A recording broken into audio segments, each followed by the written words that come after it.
Upset of the year na sana ito para sa Grizzlies, pero LeBron James nag-take over sa clutch time. Nag-showtime pa sa kanyang slam dunk.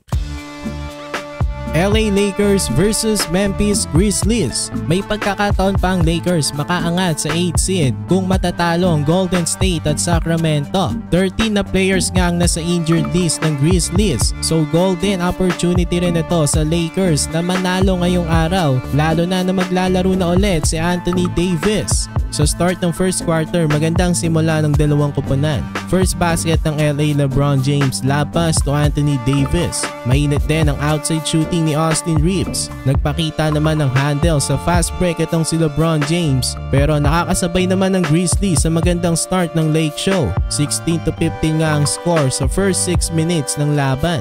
Buong first quarter naglaro itong si Anthony Davis. Umiscore nga ito ng 13 points. Off the bench, nag-step up din si Taurean Prince at Gabe Vincent.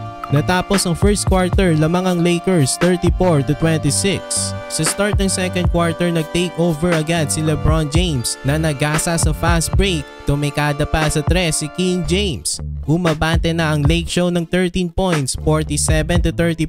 Pero after nyan, biglang counter din ng Memphis sa kanilang 15-3 run. Baba sa tatlong kalamangan ng Lake Show, 52-49. Pero Rui Hachimura pamatay sunog sa kanyang back-to-back 3-pointers. Nakadraw pa ng foul from beyond the arc itong si Spencer Dinwiddie. Pasok pa ang kanyang tatlong free throws. Pero ayaw talaga magpatalo ng Grizzlies. Pinosterize ni Scottie Pippen Jr. si Rui Hachimura. Natapos ang first half, lamang pa rin ang Lake Show 68-64. Sa start ng second half, nakatres na naman si Austin Reeves, pero lumalaban pa rin ang kulang-kulang na Grizzlies. Nakalamang pa nga sila after ng tres ni Scottie Pippen Jr. Mang momentum nga ng laban napunta na sa Memphis. Na-extend pa nga nila sa 9 points ang kanilang kalamangan dito sa third.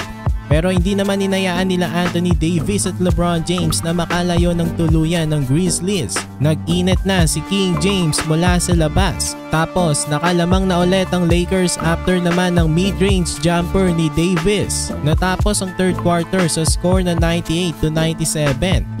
Sa start naman ng fourth quarter, nakatres na si Gabe Vincent. Balik na rin sa 6 points ang kalamangan ng Lakers, 105-99. Pero eto na naman ang Grizzlies, baba na lang sa isang kalamangan ng Lakers after ng tres ni Gigi Jackson. Sa last seconds ng laban, lamang na nga ng isang Grizzlies. Pero umatake na sa paint si LeBron James, balik sa Lakers ulit ang kalamangan. After nyan, tumungo rin sa free throw line si LeBron at naipasok niya ang kanyang dalawang free throws. Balik sa tatlong kalamangan ng Lakers, 121-118.